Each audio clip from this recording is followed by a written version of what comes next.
You've been over the weekend, I guess, That's huh? right. I was here for a Committee of 100 conference and really excited That to be was here. over at the Waldorf? Waldorf Astoria. Yeah, that's an right. important organization, I think. Yes, Yeah. yes. It's a prominent organization of Chinese Americans who are committed to human rights and also promoting understanding between China and the U.S. Great, great, great. Well, the book is great. Welcome, welcome very much to Conversations, where it's a great personal honor to welcome and pleasure to welcome to the program Iris Chang. And Iris Chang and I met some years ago when she was engaged in, if I may show, writing a book that became a bestseller, a New York Times bestseller, that being with the paperback edition. That was called The Rape of Nanking, which people is still in the bookstores, I guess? Oh, absolutely. Absolutely still in the bookstores, and it was a discussion of the horrendous treatment of the Chinese in Nanking in the 30s and so forth. And she's on tour, just starting a book tour to promote and let people know about her new book, which we'll show you the copy of as it'll look in the bookstores. And it's called The Chinese in America. It's a marvelous book, which I can testify to, having read almost all of it. And Iris Chang, welcome very, very much to Conversations. Well, thank you. It's an honor to be here. No, it's my pleasure indeed to welcome you to the program. So I wonder if you can. We got a lot to talk about. There's so much contained in the book, and as I say, it really is so beautifully written. You write really very, very well, and I thank you very much. I learned a great deal. But I wonder, maybe could you share with myself and with the cable audience a little of your own background, where you were born and raised, that sort of thing, yes, and then we can get into a conversation. Okay, certainly. I was born in Princeton, New Jersey, the daughter of two academics, and grew up in Champaign-Urbana, Illinois, which is the university town for the University of Illinois. I know. Francis Boyle's out there. Yes, and I grew up almost in two separate realities as a Chinese American. One was the reality of how Chinese people were depicted in the mass media, and this is something that came through television, theaters, and it was riddled with racial stereotypes. Yeah. The Fu Manchu, Charlie Chan, Susie Wong stereotypes. Yeah. But at the same time, then there was also the reality of my personal life, which was very different from that. Our university community was a truly multi-ethnic community, and there were scholars from all over the world congregating in this small town in the cornfields to do important research. Yes. And interracial marriage was very common. My high school was almost like a mini United Nations. Yes. And so I always grew up feeling that while popular culture might have these stereotypes, that in real life people can befriend each other across color lines, work together, and even marry each other. And race should not be a consideration. But then later, I saw for the very first time these two realities collide in the late 1990s. It happened during the Wenho Lee scandal and also the Cox report. As you may remember, there was a backlash against Chinese Americans at that time because suddenly China was viewed as a potential enemy. Yeah, we want to talk about that. Yeah, and it had to do with the fact that with the Soviet Union no longer being a threat after the disintegration of the Soviet Empire, China was really now America's largest rival and the #2 superpower. And so simultaneously, I just saw many attempts, I think, in the media amongst the hawkish members of government to really cast China as the new villain, and there was a backlash against Chinese Americans. And that's when I realized that these stereotypes... The late 90s? You said? Late 90s, so just a few years ago. And then it occurred to me that many of these stereotypes were actively hurting people and destroying lives. Yeah. Hadn't that happened, if I may? I want to get into some of the history, too. It's so fascinating. But here we have this culture that goes back 5,000 years and so forth. But we did have McCarthy here back in the 50s. That's and right. There had been a Mao Zedong 1948-49 communist expulsion of the Kuomintang and that sort of thing. So there was an anti-communist sentiment. There was the Korean War. Wasn't there anti-Chinese or anti-Asian sentiments that took on some pretty nasty connotations back then? It would happen in cycles. I mean, I would say that the first backlash, major backlash against the Chinese Americans came actually in the 1870s because of the economic depression. White workers were afraid of Chinese economic competition among the immigrant Chinese in this country, and that led to the exclusion era and the laws that were passed to prevent large-scale Chinese immigration. Yeah, they had exclusionary laws passed against the Chinese, right? Absolutely. Yeah. And then the second major backlash came, I would say, during the Korean War, when Chinese forces clashed with American forces, and also there were many fears of this new communist China, and that was also now an ally of the Soviet Union. Yes, indeed. It looked like a Right. big amoeba coming out from Asia, that That's sort of right. thing. And the whole horror of McCarthyism, yeah. That's right. And see, at various times, the Chinese were actually accepted, though, like during World War II when China was America's ally. Yes, indeed. And Japan was actually seen as the great villain, and Japanese Americans were then seen as the bad guys, and they were then interned, which Yeah. horrible, horrible, shameful period in our past. But the point I'm trying to make Yes. is that these kinds of backlashes, they come in cycles. It's Yeah. not as if the Chinese started off downtrodden, in the 19th century, and they rose gradually up to the top where they're model minorities now, and they're winning the Nobel Prizes. Absolutely, and absolutely, no doubt. They were actually welcomed when they first arrived. It was only when their numbers grew or when there was an economic or political crisis that things got worse. They'd be scapegoated. That's right. Yeah. And the reason I feel it's important to emphasize that is that other ethnic groups often experience the same thing. Sure, just think, the Jews went through it, the Irish went through it, everybody went through it, I think- these people that came here, I mean, Absolutely. like that. And the Chinese were also.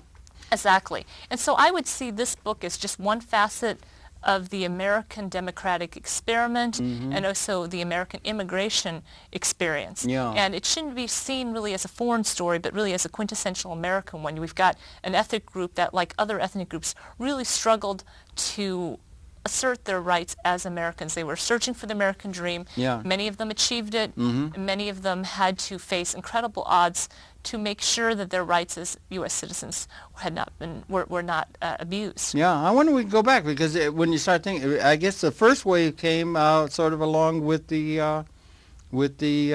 gold rush in California. Yes, right? that's right. And then they went on to help build the transatlantic Transcontinental railroad and that sort Railroad. of thing. But maybe we could share a little bit of that. I wonder if we could back up a little bit more than that and make a distinction between, here we had this virgin continent over here. There were very few people. You got statistics that compared the United States, say, in the 19th century with China and so forth.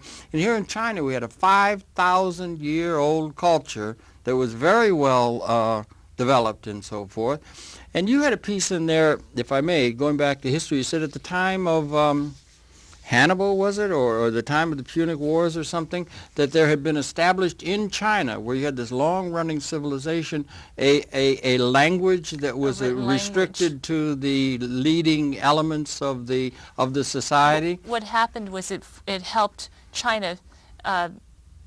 It united China as a cohesive force because while there were many dialects in the country, all the educated individuals in China could read and understand that one standard Chinese script. And that was introduced by a particular individual. There was an emperor, yes, but the most important thing is that it was instrumental in creating that bureaucratic infrastructure. Yeah, it created a bureaucratic infrastructure that separated the leaders from the masses, as I read it in your story, and that it was only the leadership that could do this, and they would aspire by trying to pass certain tests and become part of that leadership element. During the Qing dynasty, the Manchus exerted great control over the Chinese populace by having them actually engage in their own suppression, by having them go through these tests. And there were 3 tiers of tests one at the local level, the other at the provincial level, and finally the one at the national level, which would determine their place in the government hierarchy. And it had the effect of making sure that the best and brightest were spent really studying all the time instead of out there making trouble and inciting sounds like revolution. graduate schools these days, or the British tradition, or something like that, and divide. But it gave like they had Latin for a while among the Catholics in the or the church in Europe was a language of the educated class, and it was a language of the leadership element in China that gave, and was that a distinct language that is now, and what is the situation as far as language? You have Mandarin, and you have Chinese, and then are there dialects still? You have the or is it pretty much all one now as far as the language? Well, Mandarin is the official language, but there's also Cantonese, which is spoken by many people, and you have also many other dialects. But but the fact that there was one standard written language, as I said before, helped kind of empower a centralized government. Yeah. And then you have this other country, the United States, which was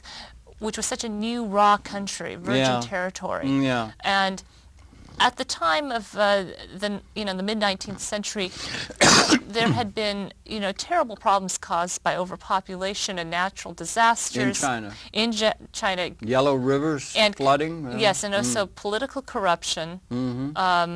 The Qing dynasty was starting to decline and collapse. It was in place for about 400 years, right? And that's right. And so what happened was that a lot of people decided that they had to leave. I mean, people do not get up and just naturally immigrate. It's hard. That's right. Yeah. You have to start all over again, and strong economic and political pressures are usually in place for that to happen. Yeah. But it had that, and then so you have what do you have? What are there? There's about 1 billion and 200 million or something in China now. More than a billion, yes. More than a billion, 1 billion 200 million and maybe. There are about 3 million Chinese Americans today in the United States, which is not a very large number in the overall population, but it is the largest size that this population has been.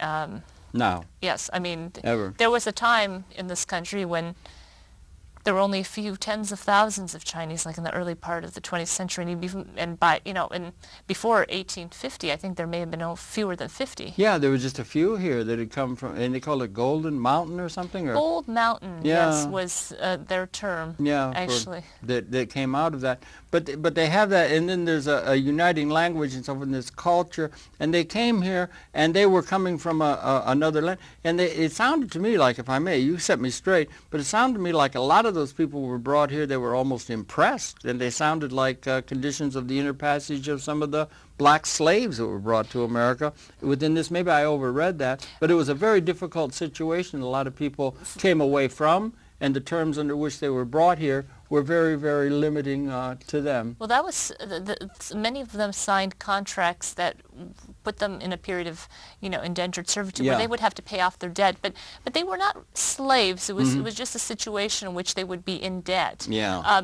What was happening with the Chinese in Cuba, or the Chinese who were tricked into being slaves in that region, that was a whole different story. That was like the African slave trade. The coolie trade in the 19th century, which did not occur in the United States, but occurred in South America. Coolie you had a word in there that it stood. There's 3 syllables or something that was from the Chinese coolie. Coolie, yes.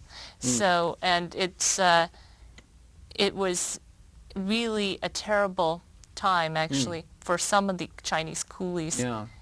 A lot of them became prospectors, right, at the early stage, 1840, and they came to San Francisco and that sort of thing, and then they went and began prospecting and so forth, which was a difficult, hard life, but a lot of people were involved in that, and the gold rush, that sort of thing. That's right, and sometimes they didn't want to challenge the white miners, so they would actually be scavengers. They would kind of pick over abandoned claims rather than actually come head to head with many of the white prospectors. Yeah. And then they took up and became. Did the prejudice against them manifest itself from the get-go or from the beginning, or was there a period of live, let live kind of thing out there in that? San Francisco was sort of a wide open town. It was a wide open frontier town, and what is so astonishing is that the Chinese were actually welcomed at first. When they first arrived in San Francisco, the city leaders held a special party for them. They were invited to various ceremonies.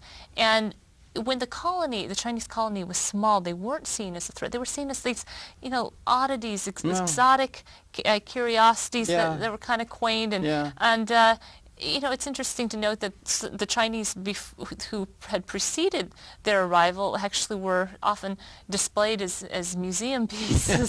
Like the first Chinese woman was shown in a museum in New York. But it was only when the numbers swelled up into the thousands when there was a backlash, when they became an economic threat. And soon laws were passed to prevent their advancement. The Chinese were not permitted to testify against whites. They were not? No, they were not. And they were also forced to pay special taxes, special license fees, the revenue of which went to support hospitals, which they were not allowed to use. And what they soon realized is while they might have had tremendous economic power, they did not have the political power that was required to protect themselves. Now, it doesn't mean that the Chinese were passive victims of all this. They constantly fought back right from the beginning. When they were building the Transcontinental Railroad, they were really good at it. They were wonderful at it, but it came at a tremendous cost. 3 Chinese died for every 2 miles of track laid. Good Lord, really? Yeah. Yes. And they were coming from San Francisco, huh? That's right, and moving eastward. Yeah. And what's really upsetting is that, they were really kind of cut out of a lot of the official histories later. I mean, they were not really seen until recently as being part of this wonderful epic experience in building the railroads. I had occasion, I do this little thing where I send out cartoons and everything. I had occasion to do one, it happened to be about the treatment of blacks and the slaves and that sort of thing. And it went back into the 19th century with cartoons and everything. And there was really vicious, racist stuff directed against the Chinese. Yes, there was. Or against the Asian, as much as there was against the blacks. I mean, there was a lot of vicious stuff directed at them in these biting political cartoons against them. And what you might find in some of these cartoons was it was real racist. Not an atmosphere of contempt, but often real fear and insecurity of Chinese economic competition. I'll never forget one of the cartoons, and unfortunately I didn't reproduce in the book. I was thinking about it. But there's a picture of a white family in distress in a rented room. The father has shot himself because he can't find work. The son is being arrested for stealing a loaf of bread. The daughter's prostituting herself, and they're just living in poverty. This is a white family. This is a white family in the cartoon.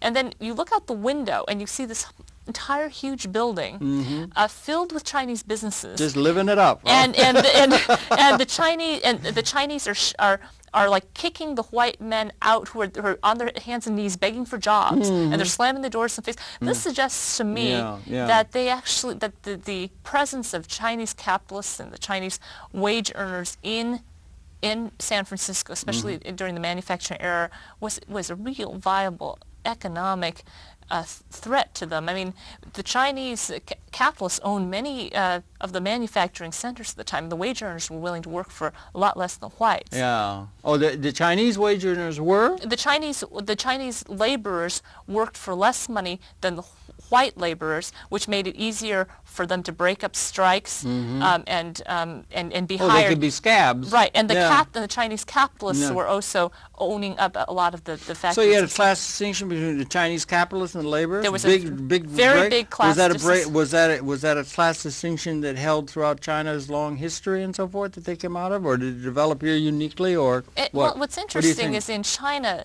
the merchants in the past had low. They might have economic power, but they had low social status because the scholars were near the scholars and the officials were near the top of the hierarchy.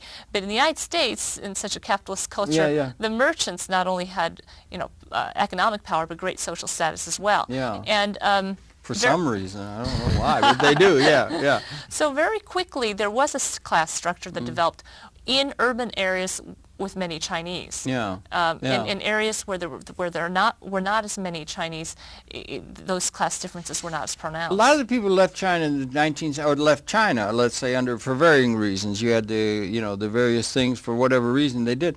We had 3 million say come here, but there were a great number who went to other parts, maybe 30 million, I think you said, who went to places like in South Asia and so forth. Asia. Mm-hmm. They moved out, and they became, maybe you can fill me in on this, they're associated, like in Indonesia, they're associated with great business and capital and business success, are they not? The Chinese, they're sometimes referred to as the Jews of Asia.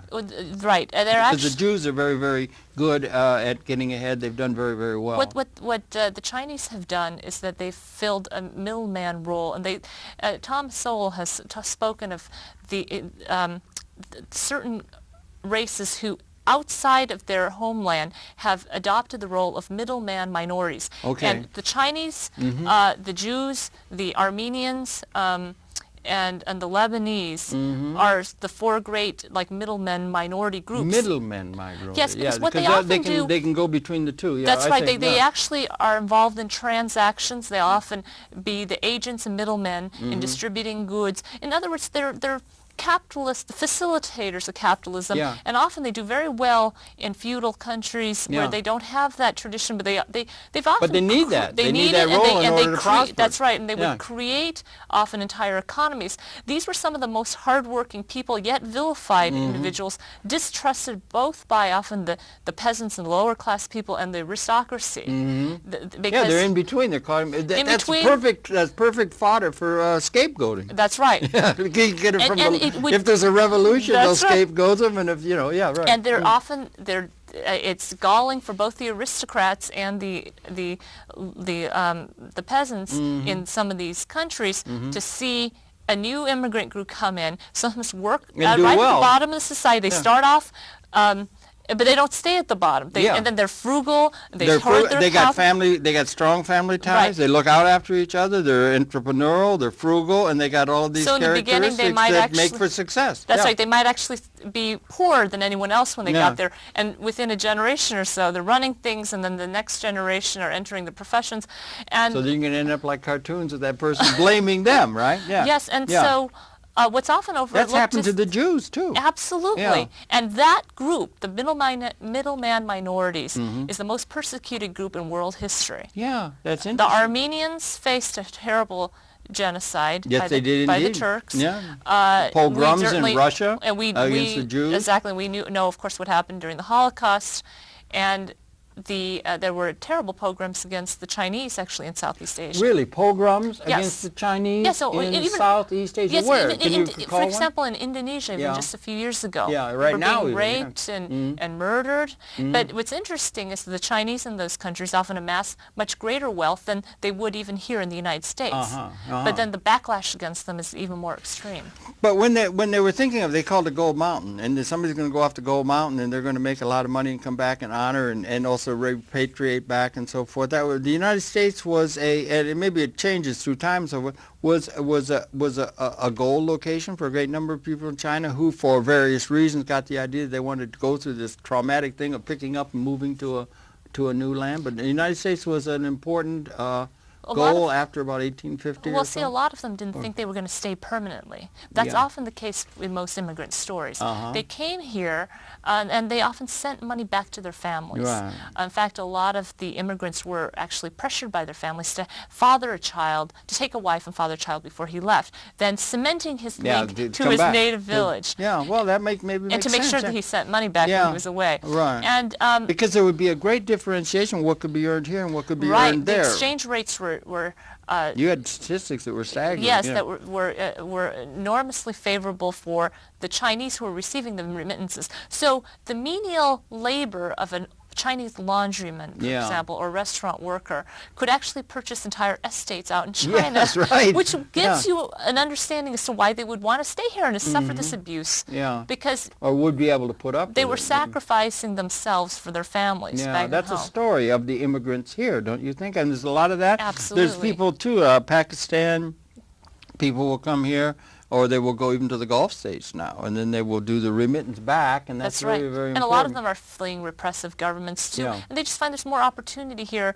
and that often it's the money is the lifeline for their entire families. They can't leave. They feel obligated to them. Right. And then what happens is inevitably they change once they come here.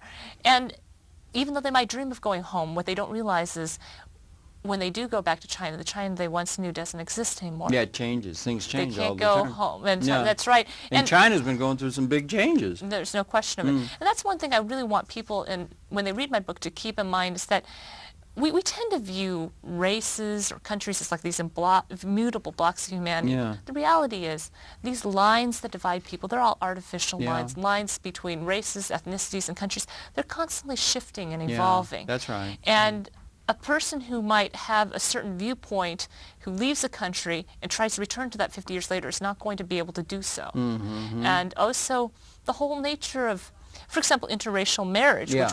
which occurred all across the Chinese-American immigrant experience, also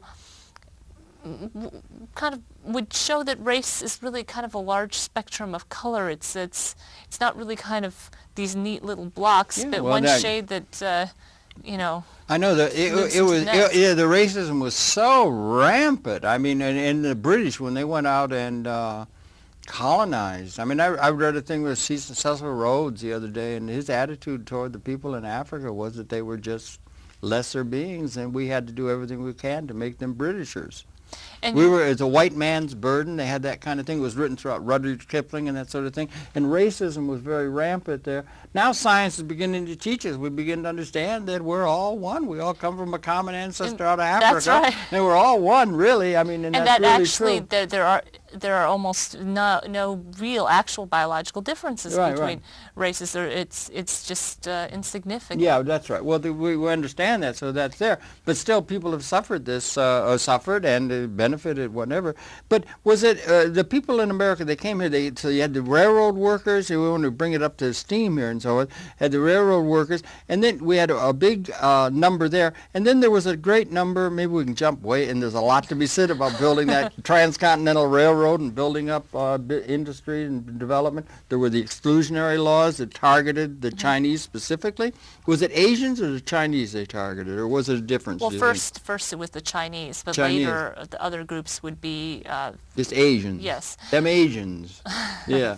That kind And there of were racist Asian quotas, immigration quotas, to prevent too many people from Asian countries. Yeah. It wasn't until the 1960s that an overhaul of immigration laws would permit large-scale immigration from Asian countries to this country. 1960s. 1960s. Okay, we're bringing it up. Maybe we can move along there because you didn't you have then also at the time of, you had a big thing with Mao Zedong, and you had a big thing with the Great March, and then the Sun Yat-sen, and then Chiang Kai-shek and the Kuomintang and so forth, the nationalist government being formed, the overthrow of the Qing, how do you say it? The dynasty? The Qing dynasty. Qing dynasty for about 400 years. They've been in control and so forth. There was a big overthrow leading up to that. And then you had the big thing with Mr. Mao Zedong and the communist thing. Weren't there a number of people, maybe some of the people were educated, some of the people that were well That was the developed second wave, in the society, the second major wave of immigration. that they would have wanted to, maybe in great desperation with this communist thing that Mr. Mao was doing. That was a wave of immigration that came from that. Some of the best educated and the most well-placed people would Absolutely. have left not only for America but also for other parts of Asia. Just as the first wave came to escape, political and economic conditions, the second wave also came as a result of a political upheaval in China. Yeah. And this was the communist thing. Yes, and this wave was different in that it was highly educated. It was like the upper classes in Yeah. Chinese society. The elite of the nationalist regime had to go into exile. Yeah. Most of them went to Taiwan or Hong Kong. Only at first, and often either they or their children would then come to the United States. Yes. Starting in the 60s. Well, before then, but I think there was a massive wave from Taiwan that came in the 60s to attend graduate programs in colleges in the United States. And But there were a small number of people who immigrated directly from China to the United States right during the time of the 1949 Communist Revolution. Yeah, there was a number there. That was a wave, and But then many another more one. were funneled through, Hong Kong and Taiwan. People who didn't have the means to go to the U.S. And what was the immediately. impetus that allowed greater numbers in the 1960s? Was that It was the changes in immigration law. Was the changes in immigration law reflected a support for Taiwan? Well, the changes in immigration law, well, I think there was a Because lot. you would have had another, if I may, let me just finish. You would have another after Nixon went to Beijing. Well, you see, yes. Remember the 72 That's was right. that? After that happened, I they remember started that. having, yes, I do too. It was like the moon. They had television pictures of people in Beijing. No question of amazing. it. But the first large, I would say the large-scale immigration wave, the next large immigration wave from China really, I think, came in the 1980s, because some of the exchanges in the 70s were I mean, they were not frequent. Diplomacy and stuff. That's right. Yeah, they were working up But to it wasn't yeah. until after Mao's death during the Deng Xiaoping years that actually really the floodgates started to open up. That's when it opened up, with, and that's with official agreements between the Deng and Reagan administrations. Is he the one who said it's great to be rich, or it's glorious to be rich? Yes, glorious to be rich? And so it began to put some sort of a new tact onto the communist philosophy and the Mao country Zedong became years. much more capitalistic It in mindset. did, and that's one of the marks of it now. Well, what has happened is that, yes, China now is undergoing a huge economic boom, and so Tremendous growth.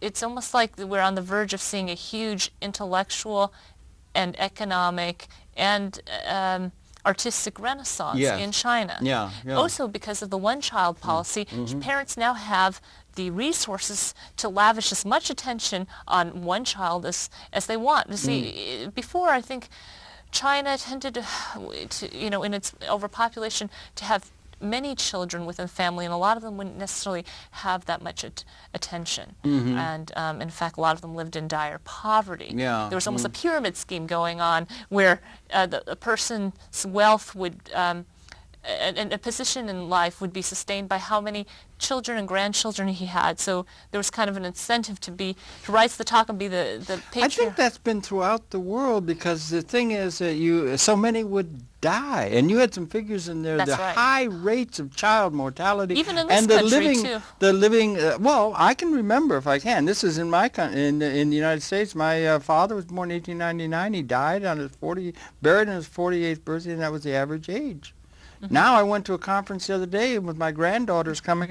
I went to a conference with some people, and they're projecting the infant born now is going to be 103. Oh, So, I mean, 48's huge. young. 48's Yeah. considered just very but babyish now. but that's the historical context, and it was even worse in China among Yes. some of the lower classes that would live 20 years or something. I mean, it was, the history is a nightmare It in a is. very real sense, measured against the common standards that we're accepting now. But that's something I was that we shocked just by got to just the keep in mind. brutality of the conflict and the struggle that people went through That's everywhere. That's the struggle that humanity writ large has gone through.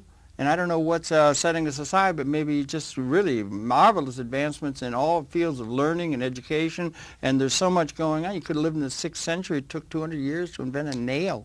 Now they got a revolution in every field every day, and things are happening so And quickly. it's so exciting because there's so much potential for good, and yet there is that frightening potential, too, for it to be used destructively. Absolutely, And, isn't it true? We've got this Damoclean. I think it's still there. I saw a fellow on television the other day. Who knows? And we used to have MAD. You remember mutual assured destruction when the Soviet had all those weapons. I guess China's the third largest nuclear arsenal, power yes. in the world, and there's some difference. And but they were saying that it's not gone away with the fall of the Soviet Union. That Those Damoclean weapons are sword, still we out still there. can destroy the whole species. That's right. And that's something brand new since about 1970 when we could do that. We were protected before that. So we live in a kind of existential challenge here, and where you get this tremendous capability, but at the same time we have a tremendous destructive capability if it's let loose by some conflagration or confluence of different kinds of things. And that's why we have to be so vigilant about preserving human rights, Absolutely. individual civil liberties, and upholding our standards of democracy. It is an uphill battle. When you say we, are you talking now the world? The U.S. and the world. United States. Okay, right. Yeah, just within the United States, it's difficult. Yeah. And I think the experience of the Chinese is just one facet of that struggle. Uh-huh. And that's why the last chapter of my book is called An Uncertain Future. Yeah. And because they and other ethnic groups can continue to experience racial or ethnic cultural profiling, none of us are really safe. If, you know, I feel that people should adopt a universalist standard when they look at this book and realize that a lot of the problems facing the Chinese in America transcend ethnicity. Yeah. And, Okay. and they would apply to just all Americans. Yeah, because there are other groups that could be targeted. Well, It right was- now the Middle Eastern yeah, immigrant the- population now, is facing now tremendous the, now, persecution. it used to be, well, it still is, blacks, okay? Much less the poor suffering. Do you know that when we migrated out of Africa and they went to Kazakhstan, and then there was a group, they had it on television the other day, that as few as maybe 10 people were the ones who, it would have been about 13,000 years ago, came up out of Kazakhstan and out from east, northeast, and crossed the Bering Straits that was the American Indian peoples. There might have been as few as 10 made Wow. that crossing back 15,000 years ago in the most horrendous conditions. And, well, that was the American Indian people who were decimated in this continent. They had just been decimated and still are. They got that kind of a thing, but they're all part of one system, and we got these awful kinds of conditions, and we're susceptible to all kinds of hate mongering, particularly when things become difficult, Right. as they tend to be now. So we start scapegoating. We scapegoated the Jews, we scapegoated the Chinese, we scapegoated the All blacks, races are we vulnerable. scapegoated the American Indian, something fierce and so forth. And the And sinister we scapegoated now we scapegoat the Islamic, That's right. the Islamic and world, Koreans. and the Koreans now, and so it's a real danger. We It have is to a real learn to danger. start living together somehow, don't we? I think democracy is a very fragile experiment. It's Yeah. not a guarantee. Yeah. And it's still very young, and we have to protect it. But racism, the force of racism is so sinister that it could be even used within the same race to perpetrate genocide. I mean, for example, the Chinese and the Japanese are the Look at same what you race. guys have. Yeah, right. They're Look the at same what they've race. done and, to each other. and Or the Japanese imperial army used racism to perpetrate these slaughters, like in Nanking, 300,000 Chinese. They used a killed. racist. Because It wasn't just out and out imperialist money grabbing. It wasn't. It was. They used a racist argument. The racist argument that they were racially superior to the rest of the world. It's like the Nazis, huh? Yes, but see, what's interesting is that these so-called differences often don't exist at all. At all. It's all in figments of imagination. As they say, the enemy really lies within. Yeah, We, as Pogo human said beings, that. are all capable of committing these atrocities. That's what we Yeah, have to be on that's the what's alert. dangerous. No particular ethnic or cultural group has a unique lock or monopoly on committing atrocities or being the victim of them. In fact, there's been some interesting research that Yeah. finds that there's only one factor that determines whether a group is going to commit these atrocities, and that factor is power. There's a scholar by the name of R.J. Rummel who did a comprehensive study of genocides across world history. Really? Yes. and Rummel? How do you spell it? R.J. Rummel.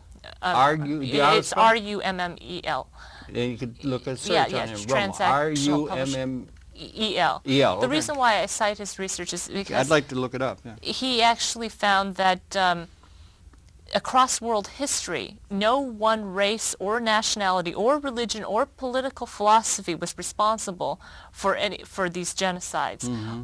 The only thing that was responsible was the sheer concentration of power. In other words, if an elite of people amassed enough power, no matter what their ideology was, or their race or their nationality or religion, They would find a reason to exert they it. would commit atrocities. They would wage wars abroad, and they would kill their own people at home. Well, Lord Acton said, power tends to corrupt. Absolute power corrupts absolutely. Absolutely. And he was right. That's right. And actually the theme of Rudy Rummel's argument was that power kills. Absolute power kills absolutely. Oh, he took it to the Yes. thing on Acton, yeah. And what's fascinating then is it suggests to me that all people then are capable of this, and that the real problem we're facing then is the concentration of power. And then the solution he found was the diffusion of power, that you do it through democracy, you do it through education, that every time you have a system of checks and balances that prevent people from acting on their darkest impulses, then these atrocities are less likely to occur. Checks and balances that prevent them from acting on their darkest impulses. In other words, do you think the darkest impulses are part of the human character? Or I think so. You think they are? We Somewhere down in the reptilian core, or some sort of Darwinian, Hobbesian that kind cares of only about its own survival. Only about survival, and it's a thing that probably had to be there because we had to survive. How long? Life's been here about 4 billion years, I guess. You know, and it's all coming out of a single moment. Some people say, yeah, and there's an impulse to survive, so that's there. But it's in this 19th century, we're getting all that Darwinism from Darwin, then, and that became social Darwinism. But the ironic all thing these people is that saying we're the best. That's right. We're the survivors. We're the best, and we can win out over you because we're better than you, and that kind of thing. It's just unleashed a lot of awful things. I wonder if it's also unleashed that nationalism. Let's say nationalism or self-aggrandizement or something of a nation, let's say, or something. It's also been the basis for a great deal of what? Creativity? Or no? You think? No. Creativity, the yes, artists, in creativity, a way. In terms of technology that's used for instruments of war, sometimes the technology what is the creative spirit, the thrust of to create something new? Create something new. I mean, Beethoven could have just sat down after the first symphony. He had to do 9. He had to make new one. You know, there's a creative spirit, a thrusting out to make the world different somehow or something. Am I getting wrong? Because that's an appropriate utilization of power. Is that power? Is that creative power? Do you understand what I'm saying? Or the forward thrust of the whole human experience is it's not all one-sided passism that we're talking, passivism that we're talking about. It's both male, female, it's east, west. It's all these kind of things are involved somehow. I'm just thinking philosophically now. That's you know right. what I'm saying? Uh-huh. You know. But the power, the agglomeration of power is a definite. Power to and we have a create, to accumulate, to expand. But unless we could find a way to colonize other planets, we are pretty much trapped on this world now. It's getting to be hard to find an exit, and it's frightening because that impulse to survive is it could bring our downfall if we don't quite. Well, we're at a point, if I may. Iris, I don't mean to be, but I mean, when you think it's 200,000 years that we've been here, Homo sapien. We started out of Africa from a common ancestor 10,000 generations ago, and it's only in your and my lifetime that we finally got the destructive technological extended capability to unleash a system of destructive exchange of weaponry that would destroy the whole species. Couldn't do that even in the Second World War. Or maybe all life on this planet. No, I don't think so. Almost all life, not the cockroaches. Well, it's a big difference. There's a big difference because, I mean, if I may, I don't want to be philosophical, but what the heck? I mean, the thing is, you've got this third planet and as far as we know, Mr. SETI and Mr. Carl Sagan and all that, this is the only place we know as of now where life has actually evolved in the universe. Probability tells us it's probably elsewhere in this universe or other parallel universes or something, we don't have contact with it, SETI or anything like that. Life itself is an even more precious liaison. We can't destroy life, apparently. There are life forms at the smokers, in the depths of the ocean deeps that are not even based on photosynthesis. So there could be a continuation of an evolving over some billions of years. But we can wipe out our species. We couldn't do that. The Japanese couldn't do it. They could, as hard as they wanted to, try and wipe out every Chinese person on the world, but they were just impotent in terms of being able to do that. Now we can do it. And we have these weapons. So there's an existential challenge of a major species-wide. So it sort of transcends tribal or ethnic or racial or whatever kinds of divides. So you understand what I'm saying? I wish people would actually take that mindset and when they read this book or The Rape of Nanking, that they will realize that these themes transcend just the immediate culture and ethnic group that's in my book. Yeah, absolutely. These are themes that will affect all of us. Yeah, and the example of the Chinese is one that we can learn from, and the differences between them. Interesting, China and America too, because they're both continental-based, huge company in the same temperate zone. They got about the same temperate zone. They're both well Endowed, with natural resources. They sit on similar situations as far as the way And the now they planet. are the two great superpowers They of the are the world. two great superpowers. We had the Soviet Union, which is now, we got a gross national product about the size of the Netherlands now. They've just imploded. China hasn't imploded. I wonder if we could address that. China now has trillions of dollars are being invested in China by the electronic horde, the capitalist investors and so forth. China's growing by leaps and bounds and so forth. And it does seem to be that that's going to emerge as as you say, the second, the most powerful country next to the United States, which the French now call a hyperpower. We're a superpower, the United States of America. What do you think the prospect is for the relationship between China and the United States? And what is the division between the Chinese population writ large over the question of, you did have the Kuomintang, you had the nationalist movement, you have Taiwan, you had this division politically and along class lines perhaps, and the communist tradition that you had under Mao Zedong. Is there a division there along the lines of what those two experiences spell? And has the transition from the communist model, which was so popular, became almost a national Western imported religion in a certain sense, it would seem to me? Want to talk some about Confucianism or what the religious basis of the Chinese experience is. But what is the implications of the possibility of seeing things differently from a Chinese perspective in terms of the future of that country and the world? Well, of course, no one can predict the future. Yeah, right. No one can even try to predict the future, because when you try to do that, you're always You're wrong. in deep doo-doo there. Yeah. That's right. Yeah, So, but you understand what I'm saying. But I think what we should realize is that China and the United States, everything's so interconnected these days in our global economy that very quickly we will be, truly part of a global village. And so it's important for us to really understand the history of every country we're doing business with, the cultural context, and also keep in mind the overarching need to preserve human rights and civil liberties, because we're really going to have to all work together in order to ensure our survival and our continued prosperity. There are some people who take exception to the human rights record of the Chinese Communist government. Oh, Do absolutely. you address this? Do the Chinese absolutely. Americans address this?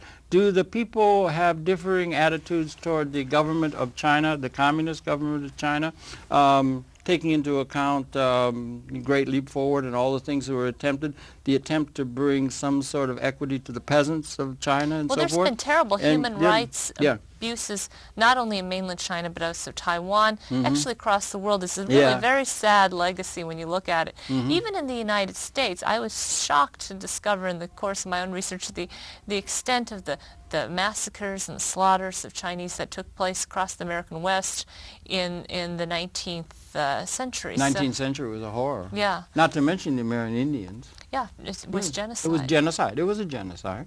It really was. Or for that matter, we went into, if I may, in the United States, we had 57,000 Americans were killed in Vietnam, and between 2 and 4 million Southeast Asians were killed by the United States in what Mr. McNamara finally said was a mistake.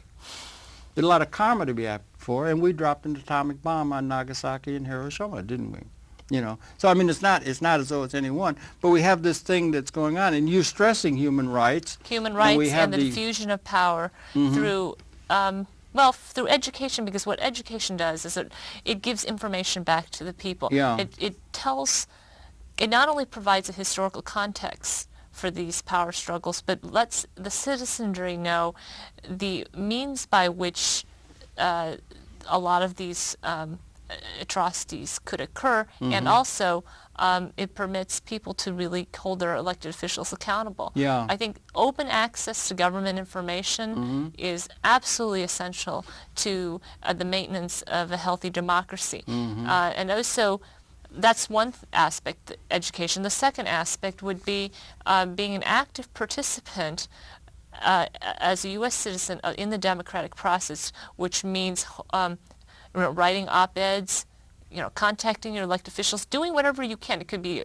protest marches, But adding your voice to this discourse, because You're talking about all American citizens. all should do it. Americans. And So all we're not- world citizens should be able Yes, to the degree they absolutely. can. Yeah. Because change rarely occurs, I think, significant change rarely occurs from the top down. What normally happens is that real change percolates upward from grassroots movements. The powerful rarely want to relinquish that power without a struggle. Yeah, they haven't historically, have they? Yeah. No. But then, but any group, even the disenfranchised or the, the oppressed, if they achieve great power, which they did actually in the PRC under Mao, it doesn't mean that they would be exempt from committing these abuses too. Oh, no, it's happening. So what happened? French Revolution. The real problem is the nature of power and creating a system so that people are held accountable. I think you're really right on the money there. That's really the important thing. It's a concentration, the agglomeration of power. They happen to call the United States of America hyperpower now. The French do. A lot of people take exception to what we're doing. The United States is doing, and there's a movement against it.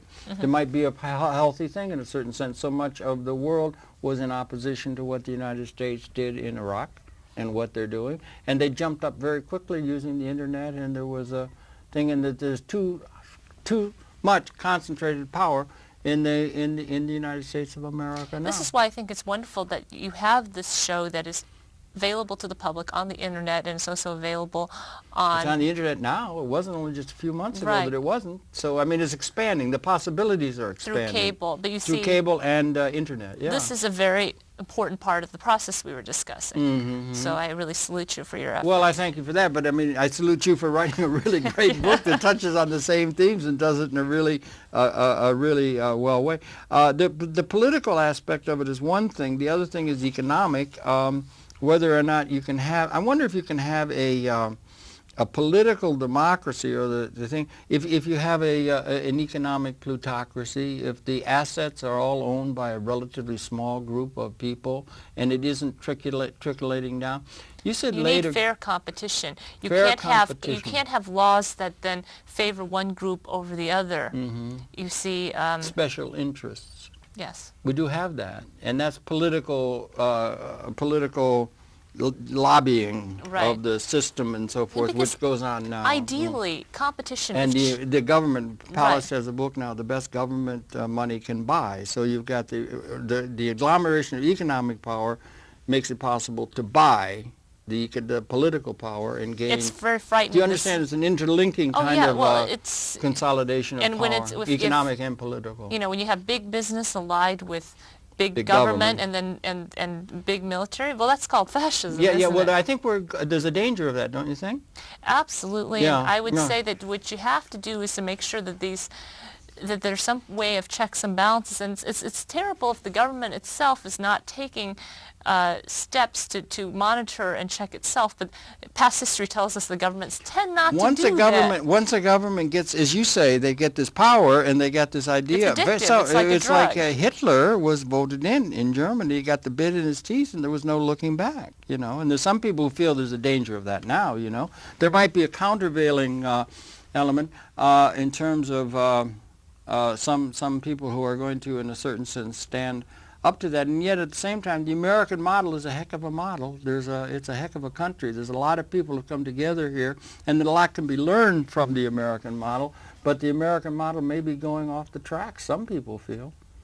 Well, I think that the American people have to make sure then that all of these standards that were set down by our founding fathers are upheld. But of course, as you know, our founding fathers, many of them Were slave themselves had owners. slave owners. Yes. So it's often And they didn't let the there's women- theory and there's practice. Yeah, I know, and that's a thing that we really want to do. And so in between there becomes books that give understanding like yours. Yours gives a tremendously nuanced understanding. I really highly recommend the book because it's such good. Not only is the story so inherently fascinating, the writing is so good, and I really Thank you so no, I much. mean it's heartfelt. It's really good. You can't hardly put the book down.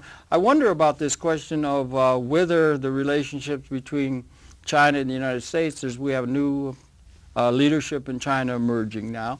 Do you follow that carefully? What's the situation so far as Taiwan and China is concerned? And is there likely to be a conflict there? Do you have a certain kind of ethic that is representative of the Kuomintang or of Taiwan that is different than in China? What's happening in China, and what happened to the Because the challenge, you say we may go into space, the other challenge would be that we might have as a human society is to make sure that we don't have plutocracies of just the elite are going to do very well, while the masses of the people Absolutely. do not. One response to that was a Marxist one, that communism has tried and so forth. Which is a failure. It's a failure. It was a wrong idea and something. But have we come upon a system that is not going to make for, as you put it, a fascist thing, where everything benefits only the few and the masses are not? I have an ideal of Jeffersonian democracy where you have a system of, entrepreneurs, people who, that are the opposite, who are working a system opposite to that of a centralized government where everything's tightly controlled by elite. As you could see from Rummel's research and the research of others, that type of system is very dangerous to the health and well-being of not only the people in the country, but the people outside of it through wars. Yeah. In fact, I should point out that more people have actually been murdered by their own governments than been killed in wars. Is that interesting? Yes, that's very. It's so. To be afraid of the abuse of power by governments, by your own government, is a very it's a very important aspect of making sure that democracy is promoted. Both political and economic. Is it important that there be economic democracy, I think or so. will I some think of it trickle down if we just take care of the Well, I think that there has gifted? to be a system set up in place so that the natural competitive impulses within all of us are channeled in a productive and positive way. Like maybe art not or just, learning. Not just art, but or even through entrepreneurism, where you have. You like entrepreneurship, right? Yeah. I just feel that you don't want to kind of lock people in a bureaucratic system where there's very little opportunity for advancement, and that such advancement occurs through connections. Yeah. It would be better where you have, Bureaucracy, instead of one big gigantic conglomerate entity, that you have a number of tightly efficient small companies, or even one-man shops, all performing service. Or woman. Or woman. I don't like that to bring that up, young lady, but I mean, it's not just a man's world. Yeah. But where a lot of, and the companies are started and dissolved as the need for them arises, and that there's tremendous freedom within every individual to enter any artistic or creative or business endeavor as he or she would desire. I think in a way we have achieved this in the United States to a greater degree than any other country, where you have people sometimes changing their careers 3 times, 4 times in their lifetimes. And we're not talking about jobs, about career changes. People going back to school, often to prestigious universities in midlife, starting all over again. In a lot of other countries, you're almost put on a path into a caste system from childhood. Yeah. And here in this country, there's a sense that, hey, if you want to take some time off, if you're burned out, you can drop out of society for a while. You could also come back, and you could start over another field. So some options open, entrepreneurial I think options. that kind of mindset should be encouraged. And that also is a dissemination of power in a real sense. Absolutely. And Irish, it's great. It's there's great. No question. It's great. I agree with you, and I want to thank you for the book. We're out of Okay. time, honey. I'm sorry. We ran out of time. I could talk to you for hours. Your pleasure. That's Perception. Thank you Iris so Chang. much. Let's let people know the way it looks, Iris. This is it. Iris Chang, The Chinese in America, a great read and a source of education for anyone who can get it. It's highly recommended by me, and I'm sure you'd enjoy it. And thank you really very much for coming in and for the book and for all your work over the years. Oh, it's been a pleasure. Your pleasure to have had her perceptions. We invite you to tune in. We'll be coming back again next week. That's it for this particular segment. We could have talked for about 22 hours easy, but we got a good start on it, and you could do well to go to the book, and we recommend it. Thanks for viewing. We'll see you next week. So we just sort of got that. You know where to stop. I mean, because it's so interesting. I really mean it, though, in the book. That entrepreneurial thing is interesting. Yeah, it'd be good if you can get I wonder if there's entrepreneurial capability in everybody. There's I think thing. so. Do you know how We many have to cells find your life You know how many mission. cells there are in a human organism? 100 trillion. Really? Can you believe it? And every cell has an identity. Let's say, like this thing of Gaia. The exchange of gases, the bone cells, epidermal cell, and they're all overlaid with the design, that DNA that makes it work as a system. 100 trillion. It makes the internet look like a cakewalk.